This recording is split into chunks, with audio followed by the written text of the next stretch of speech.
use from.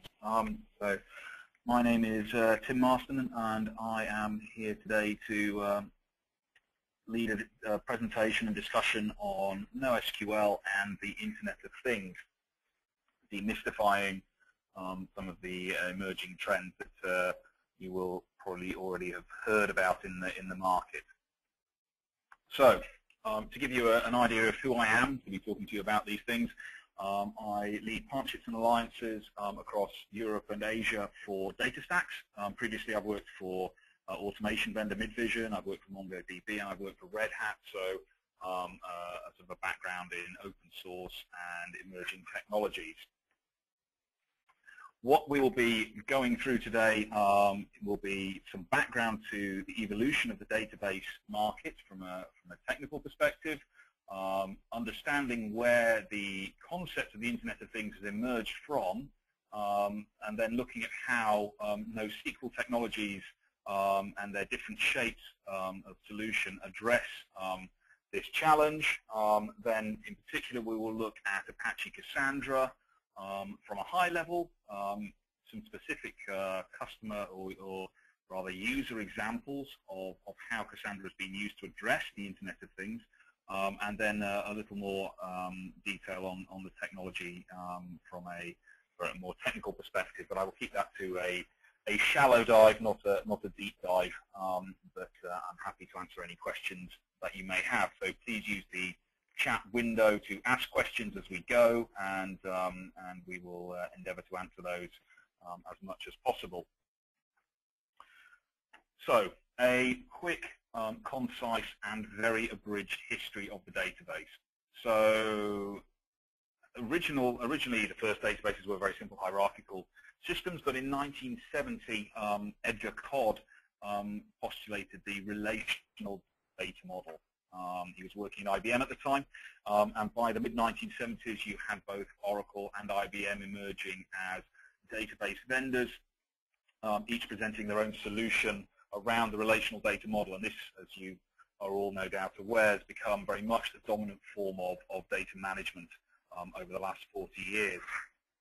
And certainly the relational model is very pervasive, but in the 1990s we saw the method of handling data split really into two layers in most enterprises. So we saw the emergence of the data warehouse. So you had a wide range of relational databases out there. MySQL and Postgres had emerged by this point in the online world of application databases. But in the offline data warehouse world, where larger data sets were put through deeper analysis, had the emergence of data warehouse technologies managing those. And if we skip then through to today, just move my screen there, might be in the way. Both of these layers have split again. So in the online database world, you have continuing the role of relational databases, but you have this very fast emerging classification of NoSQL databases. NoSQL really meaning non-relational. Truly NoSQL means not only SQL, but a lot of people think that it means something very aggressive towards SQL, but it is not the case, and we'll come on to that in a second. And then in the offline world, the data warehouse itself has been sometimes augmented and sometimes replaced by Hadoop, which is a family of open source projects brought together in a suite for handling large batch processing of analytics and data. So from a user perspective, you know, it's a good way to look at why these technologies, these changes were made, and what drove the need for these new concepts like Hadoop, like NoSQL. So as we've gone through time and use cases have developed in the enterprise, we've seen the emergence of more and more devices and connected points into any environment. So originally in the world of the hierarchical database, you had mainframe systems, You had very limited numbers of terminals to those systems. The connection points were very limited and very predictable. And then, as relational databases opened up the scale capabilities of data management and other technologies advanced, we had the emergence of the networked environment with many devices, with laptops and tablets and so forth emerging. And then you come through to where we are today, and you have mobile devices, you have sensors, you have smart devices, you have all kinds of connected devices, all looking to be a route for data as a data source and providing data that can be analyzed and data that needs to be managed. And all of these connection points require a great deal of scale. And this is why we've seen the emergence of new database technologies to address primarily this need to scale across increasing volumes of devices and sensors and endpoints. And this is the Internet of Things. So the Internet of Things is this idea that all devices are connected.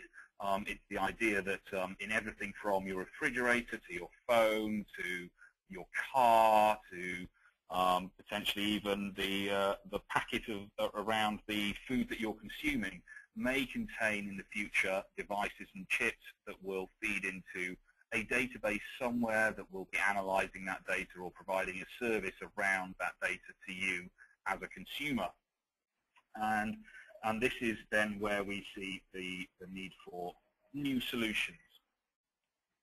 Now, NoSQL is not just one thing. There are hundreds of different technologies out there that would position themselves as NoSQL databases. Really, they tend to fall into one of four categories, and it's important to understand each of these categories because each has a role to play and each has a strength within any enterprise environment. What we see classically now are organizations moving towards a world of, I believe Martin Fowler coined the phrase polyglot persistence, the idea that an enterprise will not have a single database technology across their environment, but actually several different technologies. And that doesn't mean you have to use all the different types of NoSQL for sure, but it's important to understand the benefits and the limitations of each. So first, the key value stores. Redis and React are the most well-known of these. The key value stores have a very simple data model. So all of the data is stored in key value pairs. So you literally have a key and you have a value against that, and that can be a blob of data of any size. So because it's got a very simple data model, classically a key value store will have a decent ability to scale because it's a very simple model. The downside to this, of course, though, is that because you are simply storing the data as key value pairs and not in anything more, not in a data structure of any complexity, you're very limited in what you can do with that data. So in order to manipulate the data, most often you will need to pull the value out of the database, do the manipulation in the application layer, and then insert that back into the database.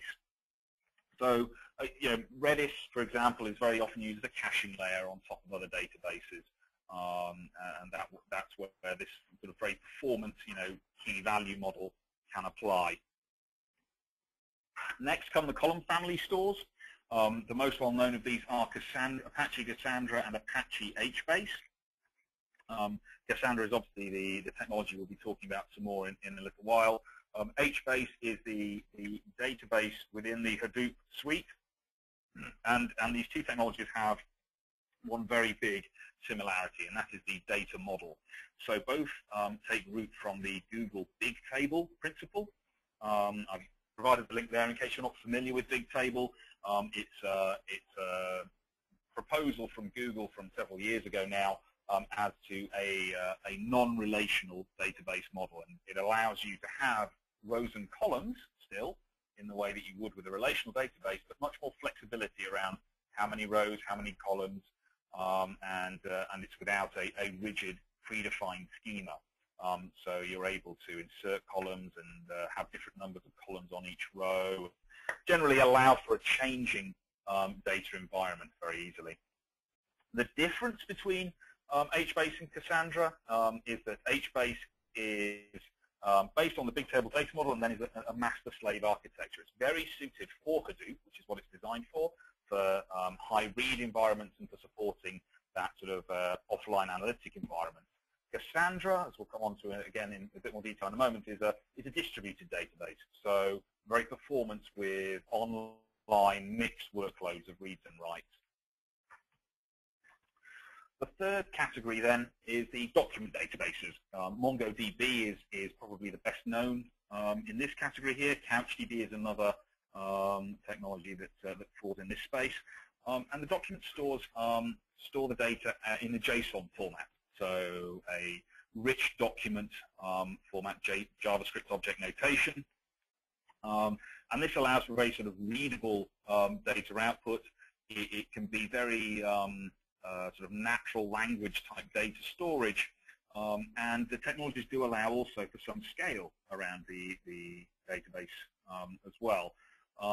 But there are limits to how far they can scale, and they tend to suit more static data sets. If you have data that needs frequent changing or updating, that can be quite a burden on the system because you need to, again, bring up the JSON document out of the database, insert additional clauses or change certain fields, and then reinsert it back into the database as a whole JSON document. Then finally, the last category of NoSQL is the graph database. So the most well-known of these by far is Neo4j. So the concept behind the graph database is the idea that the value in data is not just held within the data itself, but in the connections between the different data points. And so values are placed on the connection between the data, and this sort of then suits naturally kind of social networking and those kinds of social data use cases. However, with Neo4j, it's limited in the types of scenarios it can address because it's a single node solution. It doesn't therefore have the scale. So what we tend to see is the graph databases are applied to subsets of solutions or to particular sort of niche environments. It's not really intended to be a, I suppose, direct competitor to the other NoSQLs that we've talked about. So those are the four different categories. It's very important to understand those differences because very often, I mean, I've seen plenty of times, MongoDB being called a key value store and similar other mischaracterizations of these technologies. NoSQL is not one thing; it's a number of different things, and each, as I say, has a role to play. Now, Cassandra is one of the most well-known of these, as I've already mentioned, and it's one that is worth understanding a little better because it's a database that sits most naturally into an Internet of Things environment, and I'll explain why now. So the idea of Cassandra as a data model we've already talked about, the idea of the big table data store with the flexible rows and columns. But what gives Cassandra its strength around the Internet of Things and large-scale deployments is its scalability. And the reason it's very scalable is it's a distributed database. So it takes the idea of Amazon Dynamo, the idea of a distributed data store, and what that gives you is a database that is run as a cluster. So you'll have multiple nodes of Cassandra running as a cluster, and this provides you with multiple entry points to the database. So your application can read and write data to and from any node in the cluster. The data is replicated across the nodes, and although all data doesn't need to be on all nodes, you have this ability to go through any node to access any piece of data. And so with that scale of connections gives you scale of reads and writes. So the concept that we have is this idea of linear scalability. So it's very unique amongst databases that with Cassandra, if you double the number of nodes in your Cassandra cluster, you double the capacity of that cluster in terms of the transactions per second that you can do.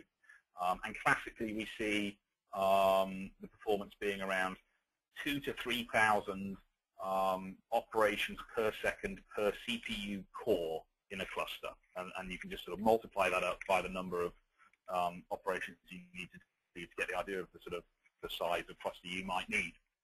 So it gives you this great scalability. But because it's distributed and because the data is replicated, it also gives you a great high availability. So this concept of an always-on architecture. So with the data being replicated across multiple nodes, if any single node fails in your Cassandra cluster, there is no loss of data and no loss of connection to the application. And this is very, very important in these environments of the Internet of Things, where you have large scales of millions of devices seeking to connect to a data store, and that data store needs to be available for them to write to. And with Cassandra, there is no drop in connection, and the database will always be available. And finally, the third bullet there is operational simplicity. I'll actually come on to that in a moment, because it's something that people usually feel the benefit of after they start using Cassandra. So it's not just us. It's not just my organization, DataStax, that say this. There are many other organizations that have looked at Cassandra and measured its performance and found it to be the most performant at scale of all of the NoSQL databases. Netflix is a particular advocate of our technology, and they've demonstrated the linear read-write capabilities of Cassandra and DataStax up to over 1 million writes per second, and in fact they're way over that now. Netflix, I think, are handling somewhere around 1 trillion transactions per day, so massive scale. And because of this distribution and this replication, you get multi-data center support with Cassandra by default out of the box. So in the event that you're able to utilize multiple data centers, and these can be logical as physical, if any single data center fails in this environment, again, there is no loss of data and there is no loss of connection to the application. So it gives you massive resilience to disasters in a way that is very hard to achieve with any other database technology. So this is designed to be always on. It's designed to be robust and disaster proof. If you are concerned about data federation, you can. We'll come on to this actually in one of the technical slides later on. You can actually control where the data is written to so that it does stay within certain geographies if you are facing that kind of restriction in an international environment. So, some examples, some real-world examples of organizations in this space doing things in the Internet of Things in its broad sense. So Google Nest, I hope some or all of you will have heard of Nest already. It's very big in the United States. It's increasingly visible in the UK. I don't believe it's elsewhere in Europe yet. But Nest is an intelligent thermostat technology. So what Nest does is it connects into your heating system to control your temperature, and it connects through your Wi-Fi through the internet up to a central server that Nest have. And every time you adjust the thermostat, it learns when you're adjusting the temperature, what you're adjusting it to, correlates that with the day of the week, the time of day, weather patterns around your location. And the idea is that Nest learns how you like to heat your home, so that over time it will pre-adjust the temperature without you needing to intervene, such that you need to adjust your temperature less and less. It's a learning thermostat technology. So very interesting idea. Millions of these thermostats are distributed, installed in homes, and smoke detectors as well. And these are all sending small packets of data constantly up to a central database, which is Cassandra DataStax Enterprise. Now, the interesting thing here, and this is something that we'll again come back to, is how the data model for Cassandra suits this idea of the Internet of Things. So where you have this scale of millions of devices sending essentially writes to the database, in many data models and database environments, to insert all of those writes is quite a burden on the system.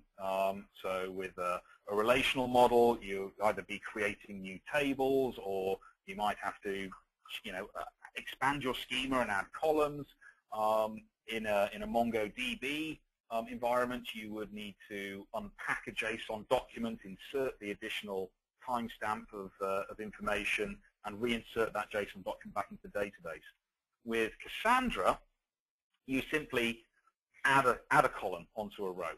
You just write that down into the database. There's no extraction of data before you do it. You can just insert the additional packet of information. So very typically in a sensor data use case, you will have a row for each sensor or each thermostat in this example, and you just insert a little packet of data on the end of the row for that thermostat every time the data packet comes in from that device. So it's very, very low burden on the system. So not only do you have this ability to scale very easily the volume of operations you're doing every second, but the burden on the system of those operations is very, very small.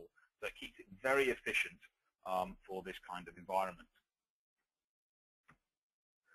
So then a more traditional organization looking at a similar kind of device-based use case is Comcast. So Comcast have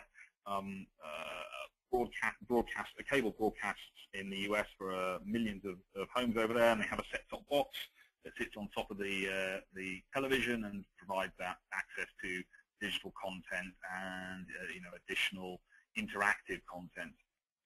And the back end for all of the data around those set-top boxes is now again Cassandra through DataStax. And the idea is that they ingest the metadata of search queries and people's preferences and choices to create a recommendation engine and an ability to, more importantly, be always on so that there's no downtime of their digital transmissions to the consumer. And then Netflix take this a step further. I'll come back onto another Internet of Things use case in a moment, but just to go down the IPTV or video on demand route a little further. Excuse me. Netflix are very well known users of Cassandra and customer of DataStax, and they are doing, as I mentioned already, over 1 trillion transactions per day into their cluster, which is wholly hosted, I believe, in Amazon.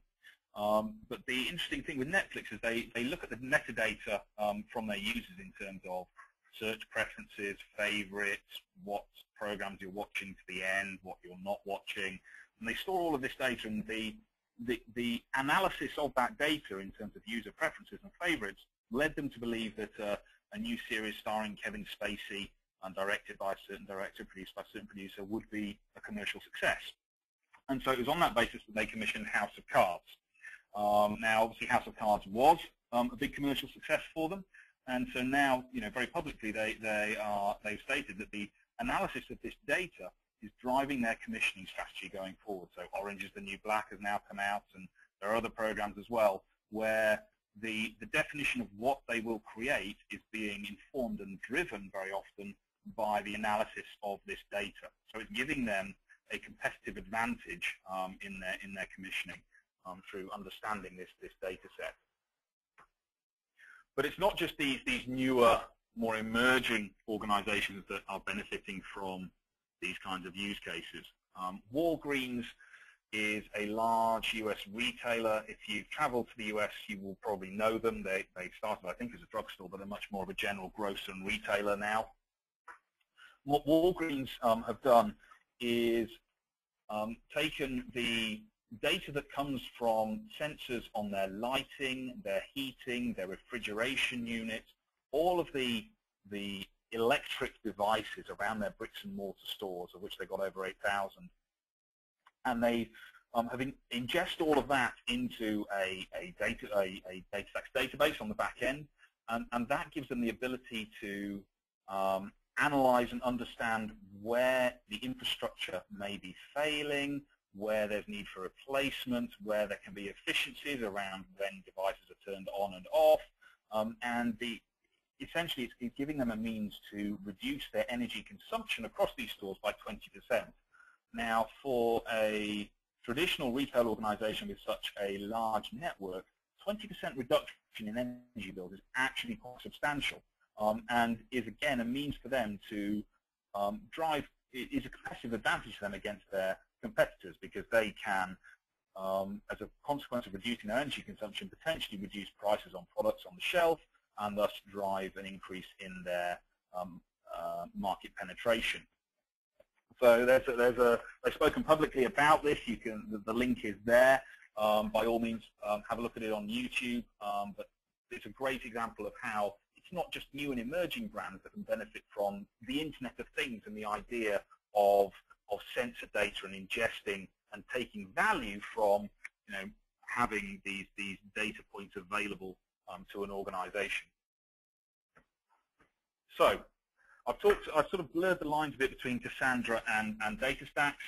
I'll just spend 1 or 2 minutes just quickly explaining who DataStax are, and then we will get back onto some of the more technical details of Apache Cassandra. So DataStax as a company, we're probably the main commercial sort of sponsors behind the Apache Cassandra project. So around 80% of the upstream commits for Apache Cassandra come from DataStax, and the chair of the Cassandra project is our CTO. We're about 350 employees now, I believe, with offices in London, in Texas, in Sydney, Australia, and also I think in Paris now as well. But mostly we're in California and Texas. We've got 27 of the Fortune 100 as our customers, over 500 of those customers around the world. And what those customers are buying is DataStax Enterprise. What DataStax Enterprise is Apache Cassandra made more robust through additional QA, and then we add features on top of that. So we add integrated search capability, integrated analytics capability, including Apache Spark, most recently for real-time analytics, in-memory database capability, additional security features, and management tooling for visual management for your cluster of Cassandra. And, of course, support around that as well. So that's what we wrap up as DataStax Enterprise, and we sell that as an annual subscription. And this gives us the most secure NoSQL on the market. So not only is it the most scalable, it's also the most secure, with encryption of the data at rest, authentication, tooling integration, and tooling for data auditing. And it's very easy to get started with. There's a user group meeting in London tonight, in fact. I think it might be full, but I encourage you to potentially try and come along anyway. Ask for me and I'll try and get you in the door. There's downloads of DataStax Enterprise are free. It's free to download and use, pre-production. And there's online training for Cassandra and DataStax Online for free as well. I encourage you to do that. So that's the sales pitch over. Into a bit more of the technical detail behind Apache Cassandra. So some of this will recap what I covered earlier already, but just to make it sort of very clear in your mind as well. Cassandra's architectural basis comes from Google Bigtable and Amazon Dynamo. So the data model is Bigtable, the architecture is Dynamo, a distributed architecture. This gives us this, all nodes are treated equally. Data is replicated across the nodes, and reads and writes can go into and out of any node within the cluster. Now, this works because the nodes are talking to each other. So we have a protocol called the Gossip Protocol that is a means for all of the nodes to update each other about what data they're holding, what's changed, what updates have happened, so that all the nodes are aware of where all the other data sits. And thus they're able to route requests for reads and writes to the appropriate nodes. I'll come on to the means of writing in a moment. So the data model itself, we now tend to talk about tables rather than column families, just to avoid confusion. But so this is a slightly old slide now. But essentially, what we have is the idea of a key space, which is a database in the relational world. And then within those, within each key space, you will have a number of tables within those. As I said earlier, the nature of Bigtable allows you to have different columns on each row, so that in a relational world, when you define your schema, you have rows and columns, and if there's no data to go in any field within that rows and column combination, you have a null field, so it's still taking up space. In a Bigtable model, you just don't have those fields. So you're able to have different columns against each row, and this gives you much greater flexibility on what you store whilst not creating a burden on the system and the volume of unused space. The nature of Cassandra by default is of a distributed database, which is rack aware and data center aware. So reads and writes can go into any single node in the overall cluster, and when Cassandra then looks to replicate, make the replications of that data to the other nodes, it will look at where it can write into other racks and into other data centers. And this is what gives it that capability to handle disaster recovery most effectively. You can, of course, restrict, as I said earlier, which data centers writes are allowed to go to from particular domains or with particular data sets, so that you can control, say, keeping German data in Germany and so forth. But by default, the data distributes across the whole environment and gives you the sort of maximum redundancy and fault tolerance. So each key space, when you create a key space, and that's a sort of a relational database, as it were. When you create a key space, you define a replication factor for it, and this defines how many copies of that data will be created. And you can define that replication factor for each data center differently. So you can say, I would like 3 copies in data center X and 2 copies in data center Y, whatever you so choose. The important thing here is that when it comes to this idea of replication, the control is in the hands of you as the developer, or in the hands of the operations team, even if they're involved, if it's a DevOps environment. It's not a sort of restricted, predefined means of replication in Cassandra. It's your decision to make, and you can control, how much you want to replicate your data, how much you love your data. Is entirely up to you to define.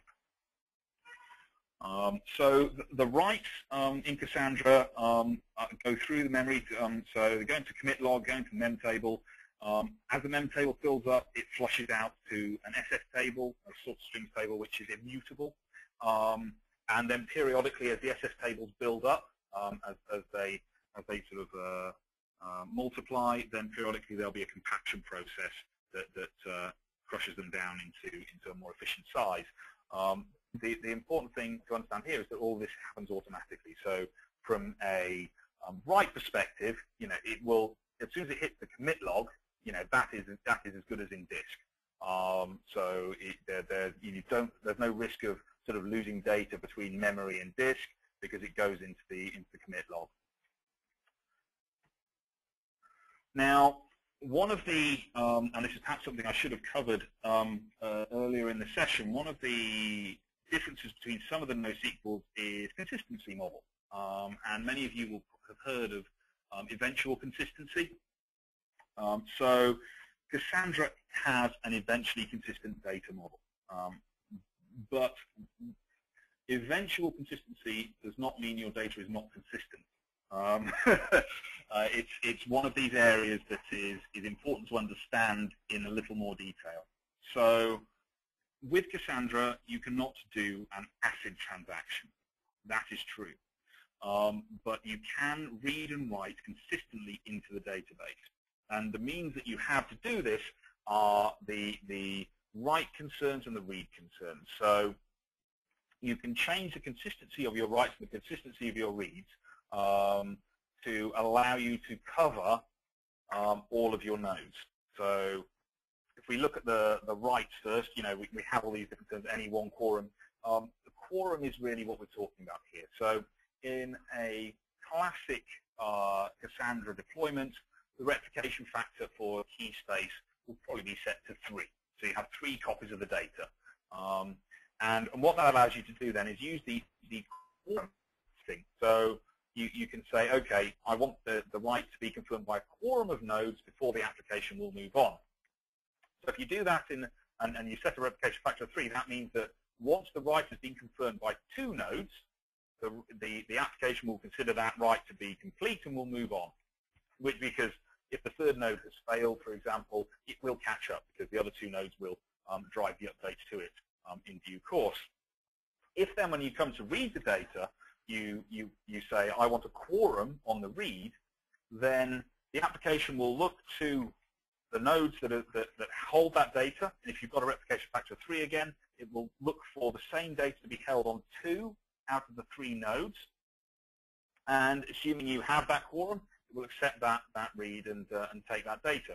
So if you use quorum on your writes and quorum on your reads, you will only ever see consistent data.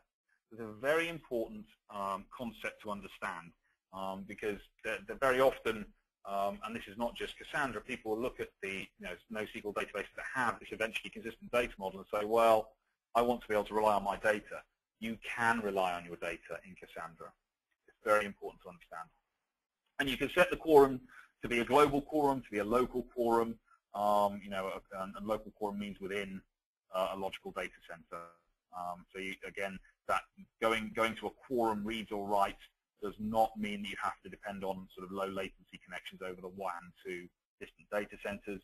Again, it all depends on how much you love any particular data set, and you're able to control, have this trade-off between performance versus consistency, and this is your control to have. So in a traditional relational world, it's typically consistent data, although often there are models that denormalize it and take away the consistency. But if you accept that relational is consistent, you don't get with that the ability to scale and the ability to tune performance.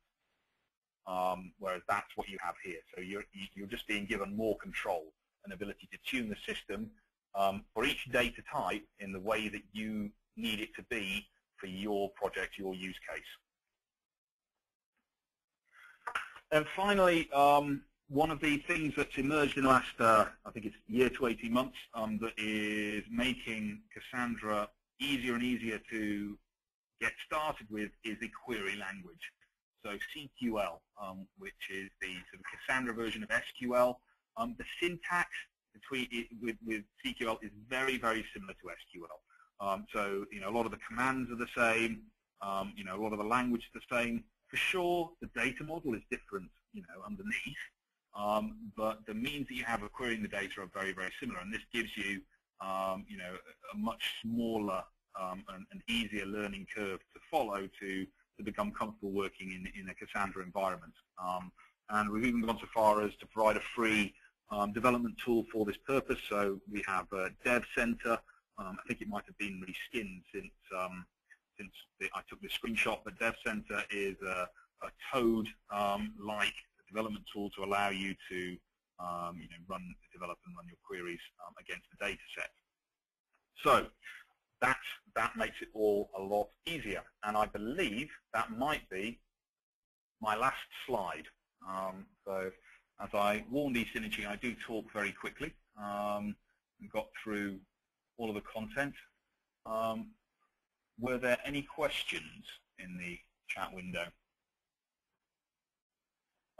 Question regarding a copy of the recording.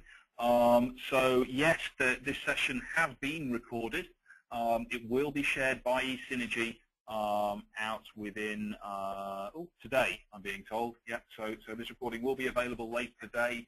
A link will be sent out to make that available to you if you wish to hear me talking again.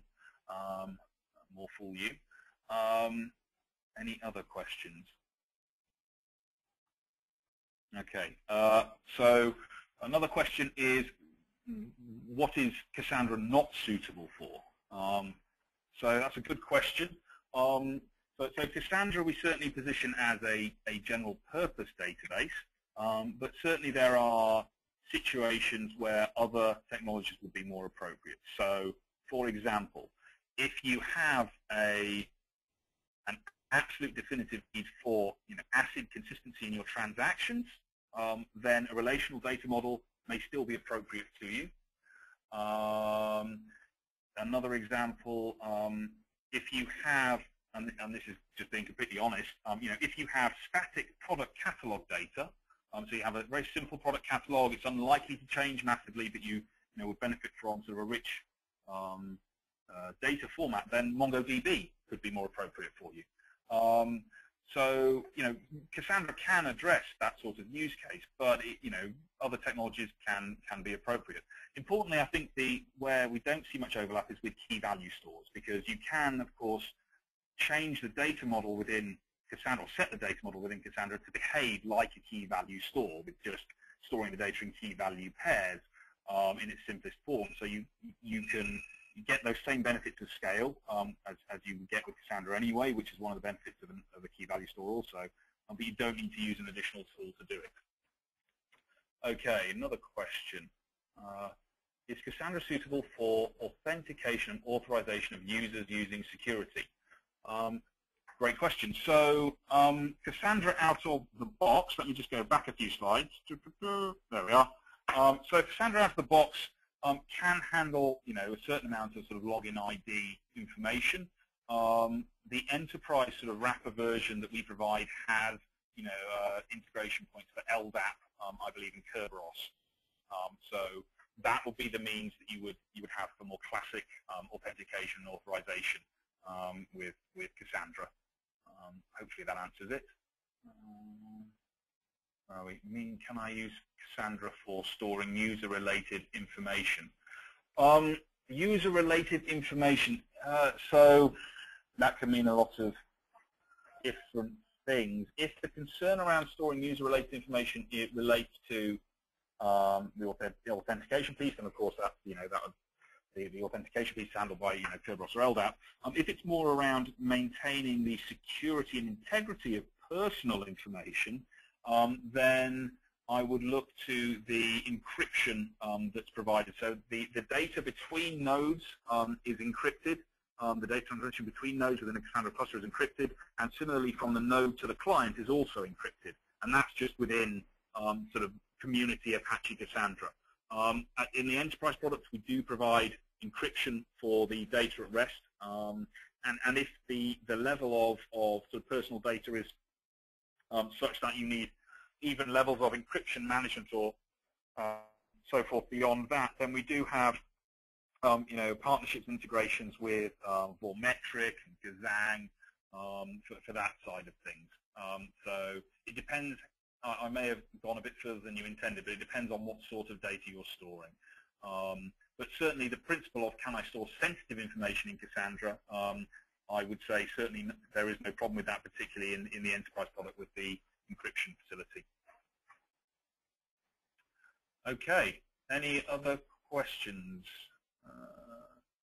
No, I don't see any other questions. So with that in mind, I'd like to thank you all very much for your time and attention. I hope the session was useful and interesting. Please feed back to the guys at eSynergy if it was or if it wasn't. And hopefully we will see you again on another future webinar. And as I said, if any of you are in London and wish to go to the Cassandra user group this evening, check it out on meetup.com. We're talking about the Apache Spark integration and the analytics. And if you can't register and get in, let me know or come to the door and ask for me, and I will come to the door and let you in by hook or by crook. Alrighty, have a great day, and well, take care.